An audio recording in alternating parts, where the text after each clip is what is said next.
So welcome to our very first Chasing XP Developer Roundtable series. Today I've got with me Matt Meyer from Hiding Spot Games, real bad at that, and Matt Tardiff from Little Blackbird Studios. We got double the Matts, double the stuff. We've got the merch rep and everything. Awesome. So the format of this show is a discussion where we'll have developers of all sorts of backgrounds and genres and whatnot discuss their experiences, methods, all kinds of stuff like that in a very relaxed, cool environment. So my first question is, why did you get into game development? Was it fame, money, women, etc.? And let's have Matt Meyer start it off. It's sort of a couple reasons. One, I wrote music since I was a kid, and it seemed like the quickest way to get my music into a game was to make a game myself. So that was unique. One reason. The other reason was I studied computer science in college along with music and had been doing sort of office programming for several years and wanted to do something of my own. So this was back when Android phones had just come out, sort of when smartphones were becoming a thing. So I had this Android phone and thought, what can I make for my phone? And a game seemed like a cool option. So started making games. And Matt? I was like, segue. I love drawing, animation. I never thought about making games until our eldest corgi had both of her ACLs snap, and we're like, $10,000 later, you're gonna allow me to make money to pay for you.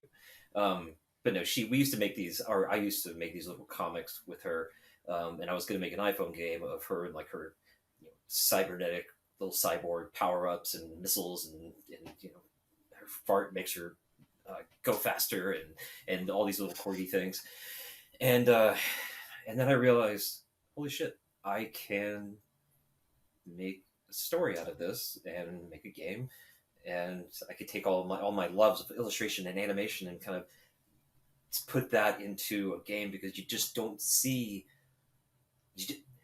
There are lots of traditionally animated games, but at the same time, there are not.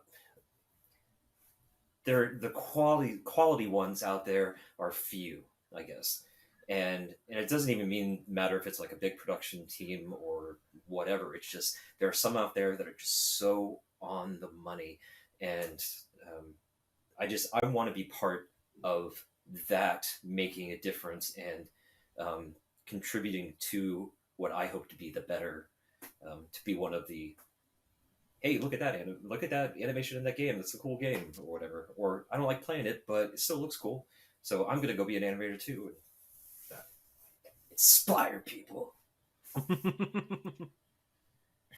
So one of the most interesting things we've noticed throughout all of our interviews and podcast episodes and whatnot here at Chasing XP is just how different each developer's origin story is. At the beginning, though, who were the people you relied on most for your motivation?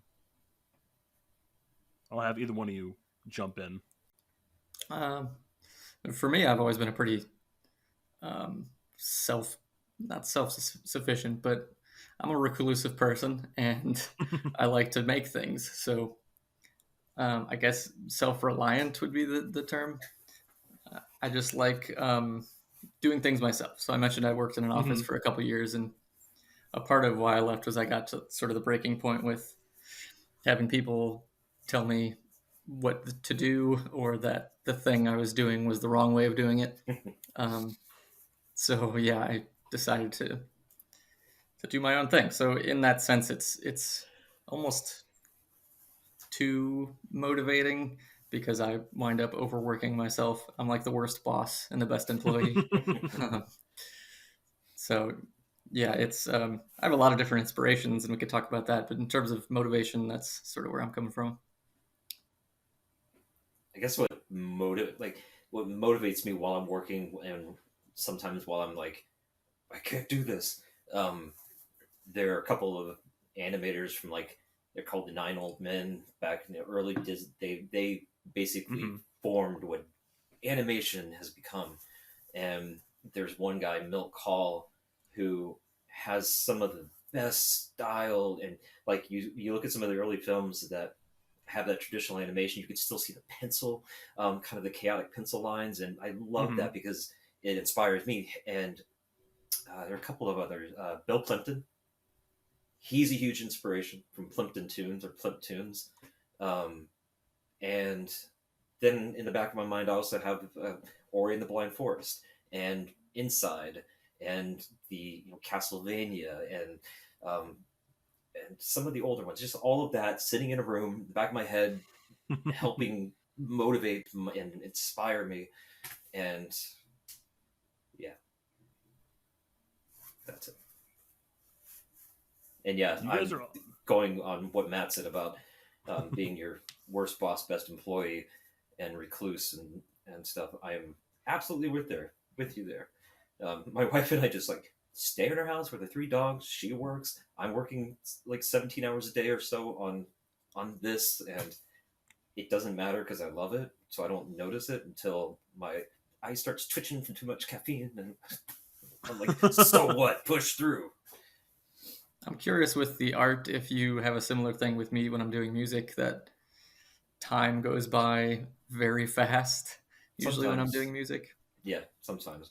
Usually, like when I'm animating, I'm so entrenched that time definitely goes by a little quicker because I'm so focused on time with. It's like I'm focused on time within time, so that other abstract notion of time is gone. And I can't listen to anything while I'm animating. Maybe a little bit of music, but for me it just messes up my timing on everything. So it's like I'll either have some subtle music or even just some white noise or not brown noise or whatever. But when I'm drawing, I have either music or podcasts going on in the background. I can kind of like sit to the side listening to it. My brain's still focused on the drawing, but yeah, time is becomes an elusive thing. I know for me at least, when it comes to me doing my D&D writing and whatnot, making campaigns and encounters and stuff, for me, time is the enemy. I'm always worried about, I sit down and I start working on an encounter or my next session prep, and I'll be like, oh, okay, it's whatever time. And then like a half hour will go by, and I'll be like, a half hour's gone by, and I've only gotten like 2 ideas put down. Fuck. And I'll get so mad at myself. And I'll just keep throwing myself more and more into making a good encounter by my terms, and get more and more frustrated with how much I don't feel like I've done enough. And at a certain point, I'll quit and I'll say, all right, cool, this is it. This is done, no more. And then I run the session and it's great. And I feel so much better afterwards. But for me, I have to have music. I hate silence. I hate silence. I cannot have silence. I will go mad. I can't do it. If I'm writing, I can't have podcasts because that will fuck me up. Sure, yeah.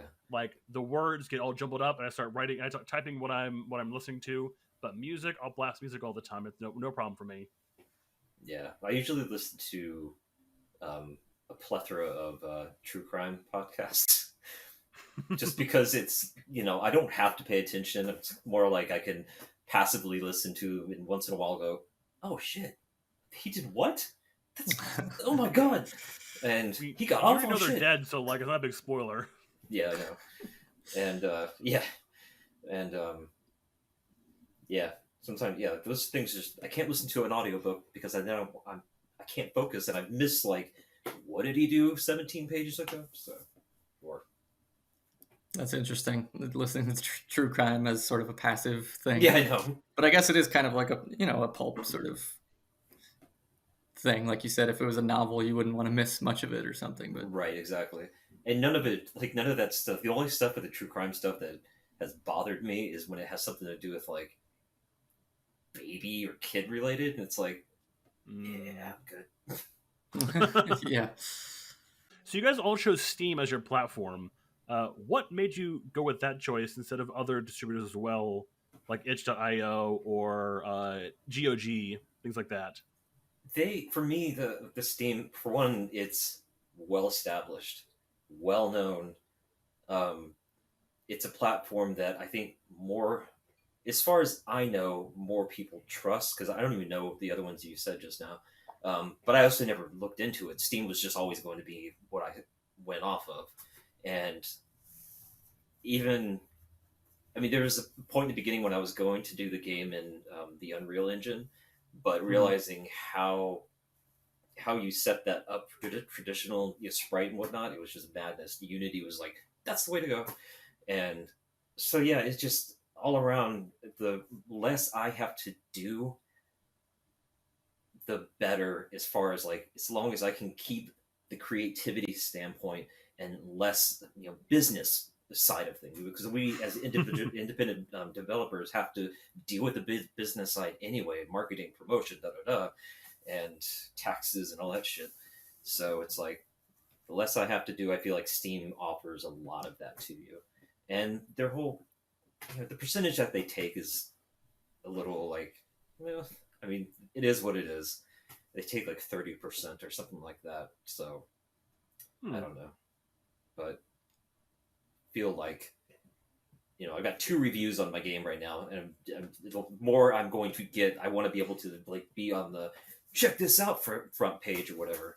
But at the same time, the game's only it's prologue, it's the beginning, so it's like, it's still a baby. Yeah, it's just a bite-sized piece. What about you? So Beacon Pines is also on itch, like the demo that we have out right now. So it's on itch and Steam. And that's what I plan to put it on when it's released too, but it's still a ways away, so don't hold me to that. Also Switch. Itch is, I was gonna say one thing.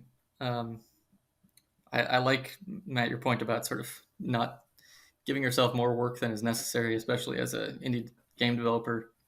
You're trying to spin so many plates. It's hard to justify spending a lot of time doing a bunch of different platforms. And Steam in particular is a good one because it's also, as an indie dev, you kind of have to go where the people are. And Steam is by far the biggest platform. It's got, I don't even know how many hundreds of millions of people using it. Yeah, for sure. Brilliant. But itch, I really love for its simplicity. It's just so like if it weren't for the fact that it was so simple and developer friendly, I probably wouldn't put the game on there. But it's just so delightful to work with the itch backend compared to Steam, which is just a mess. The Steam backend is just a mess.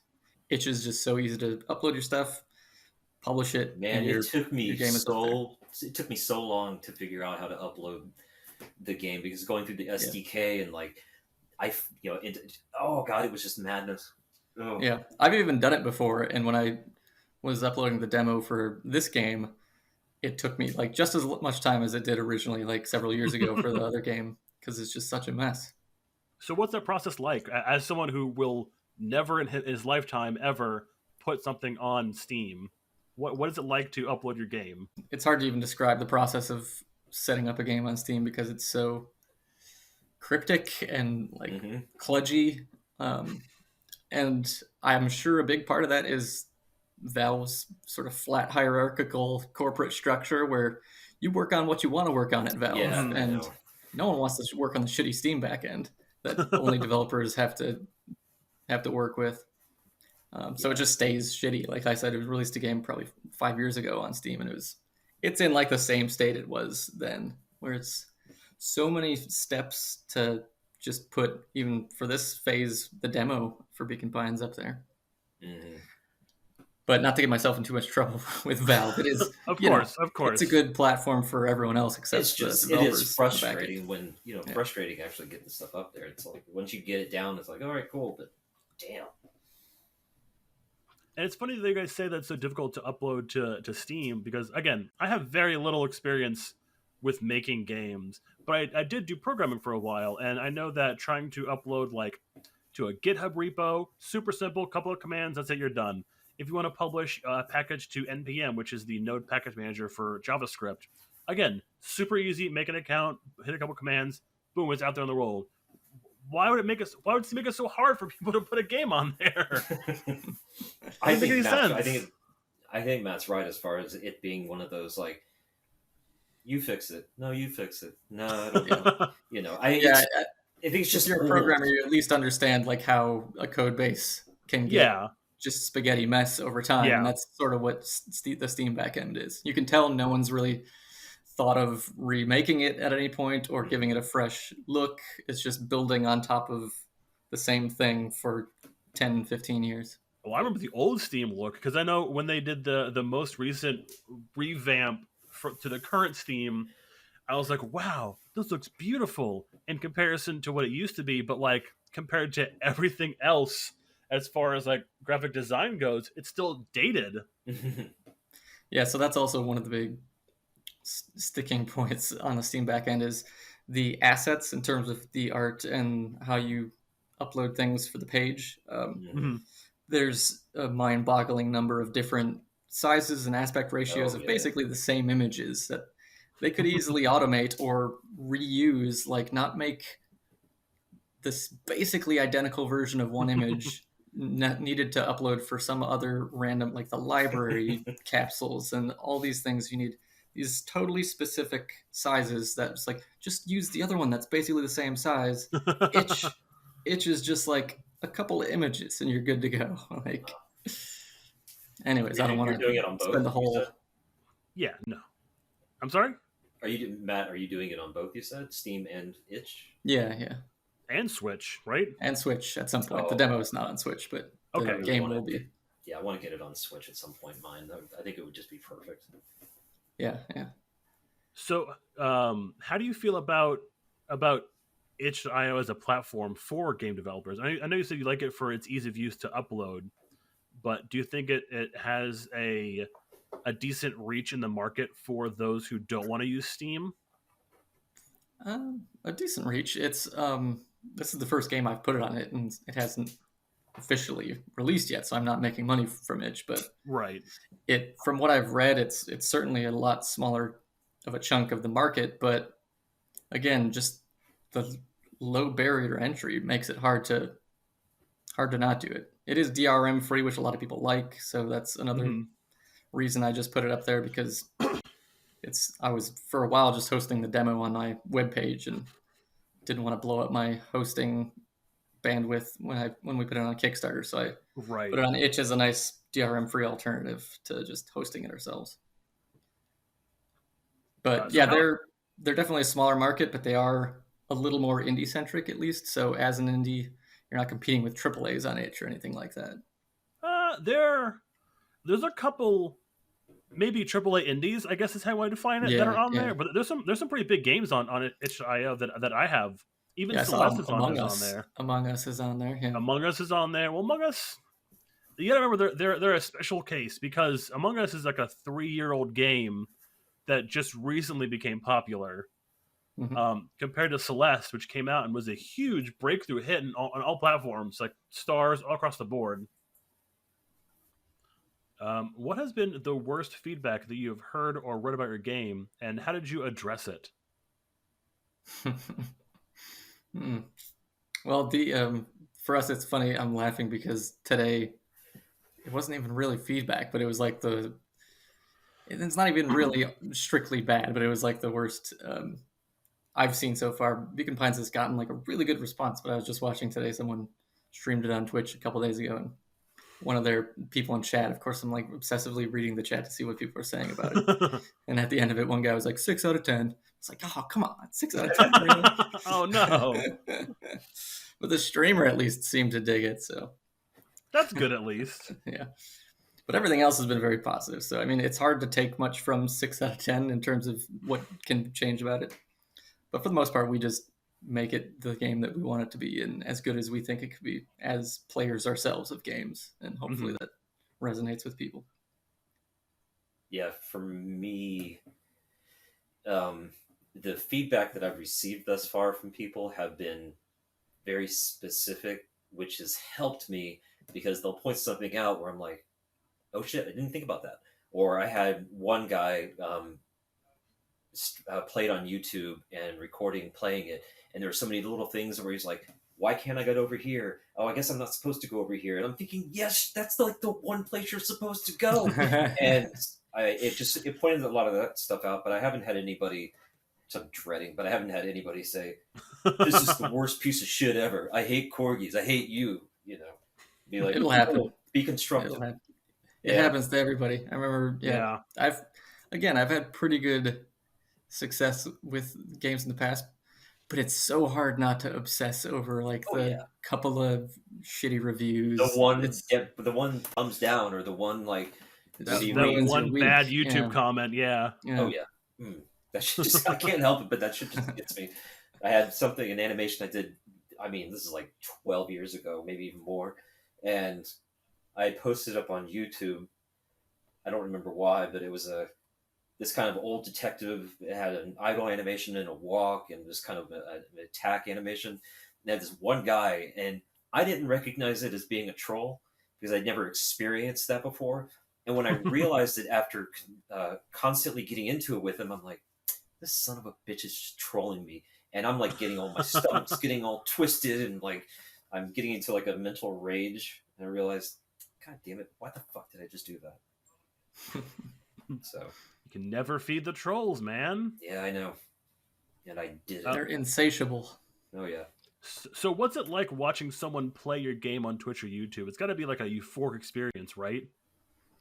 Yeah, it's awesome, especially this day and age with pandemics and all.